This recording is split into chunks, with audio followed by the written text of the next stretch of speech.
Այժմ շարունակում ենք նախորդ նիստում ընդհատված 2014 թվականի ընթացքում մարդու իրավունքների պաշտպանի գործունեության և երկրում մարդու իրավունքների ու հիմնարար ազատությունների խախտման մասին զեկույցի քննարկումը։ Հիշեցնեմ, որ հարցի քննարկումն ընդհատվեց հիմնական զեկուցող մարդու իրավունքների պաշտպան Կարեն Անդրեասյանի հարցեր տալու փուլում։ Այժմ հարց տալու համար ձայնը տրվում է Լևոն Դոխոլյանին։ Խնդրեմ։ Շնորհակալություն։ Պարոն Անդրեասյան, 2014 թվականի ընթացքում փոքր և միջին ձեռնարկությունների զարգացման ազգային կենտրոնին հասկացվել է շուրջ 152 միլիոն դրամ։ Ծրագրով նախատեսում է 2014 թվականի բոլոր մարզերում և Երևան քաղաքում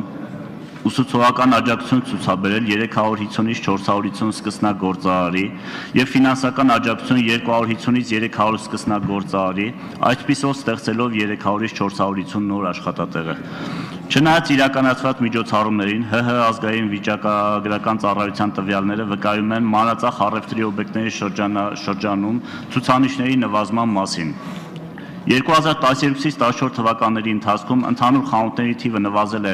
1377-ով, բացի դրանից մանրածախ առևտրի օբյեկտների շարքում զգալի նվազել է կրպակների թիվը 2417-ով։ Ակնհայտ է, որ ծրագիրը տարիներ շարունակ աշխատում է անարդյունավետ։ Ինձ հետաքրքիր է ձեր մոտեցումը այս խնդրի վերաբերյալ, հաշվի առնելով, որ յուրաքանչյուր տարի հատկացվում են գումարներ, սակայն փոքր և միջին տնտեսվարողների հիմնահարցերը մնում են չլուծված։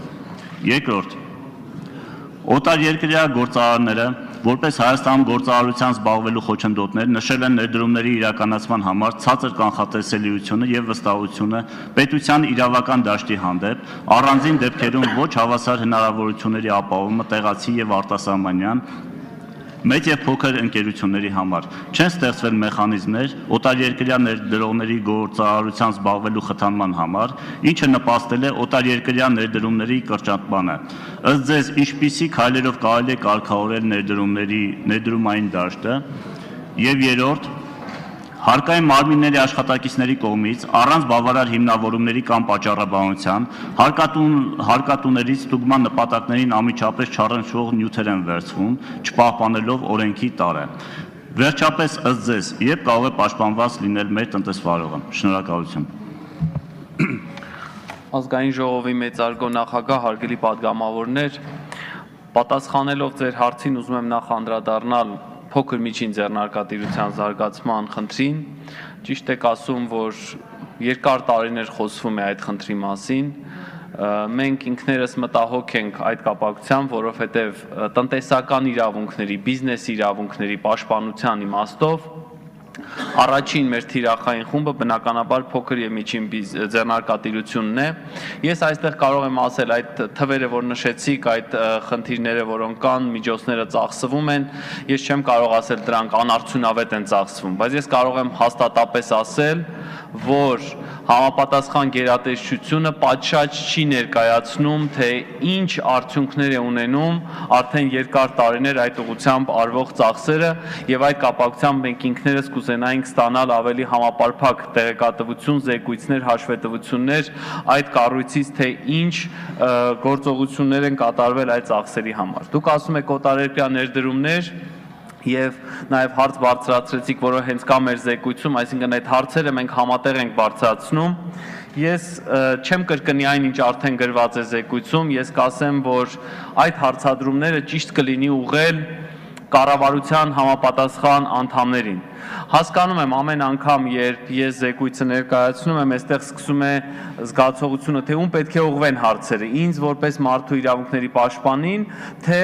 ես բերում եմ հարցեր, որոնք փոխանցում եմ ձեզ եւ դրանք մենք մանրամասնում ենք, որպեսզի հետո դրանք ուղղվեն գործադիր իշխանության համապատասխան ներկայացուցիչներին։ Ես կարող եմ ասել, որ ձեր տված հարցերում չեմ տեսնում մի խնդիր, որը դուք կարիք ունեք, որ ես պարզաբանեմ։ Ուղղակի եւս մեկ անգամ եւ դուք եւ մենք արձանագրում ենք, որ կա խնդիր եւ այդ խնդրի ուղղությամբ միասին այժմ կարծում եմ հարցերի պատասխանները ակնկալում են գործադիր իշխանությունից։ Շնորհակալություն հարցերի համար։ Արձագանքի համար Լևոն Դոխոլյան։ Պարոն Անդրեասյան, խնդիրներ կան, որոնք ձեր կողմից պարբերաբար ներկայացվում են մարդու իրավունքների պաշտպանի տարեկան զեկույցներում, սակայն ներկայացված խնդիրները մնում են չլուծված։ Ըստ ձեզ, ինչպես կարող է կարգավորվել չլուծված հիմնահարցերը եւ մինչեւ հաջորդ տարեկան զեկույց, որպեսզի վերանան այն հարցերը, որոնք դուք բարձրաձայնում եք։ Շնորհակալություն։ Անցյալ տարի նույնն եմ ասել, հիմա պիտի կրկնեմ։ Մենք հարցերը լուծող մարմին չենք, մենք հարցերը բարձրացնող մարմին ենք եւ նորից պետք է ասեմ, որպեսզի տարեկան զեկույցներում չկրկնվեն նույն խնդիրները տարեստարի, ես չբերեմ մի խնդիրը մի զեկույցից գրեթե նույնությամբ արտագրեմ հաջորդ զեկույցում, այդ հարցերը պետք է ուղղվեն իշխանության այն օղակներին, պետական կառավարման այն մարմիններին, ովքեր պատասխանատու են այդ խնդիրների համար։ Եվ կրկնում եմ նույն հարցի նույն պատասխանը, որ պետք է այս հարցերը ուղղել համապատասխան գերատեսչություններին։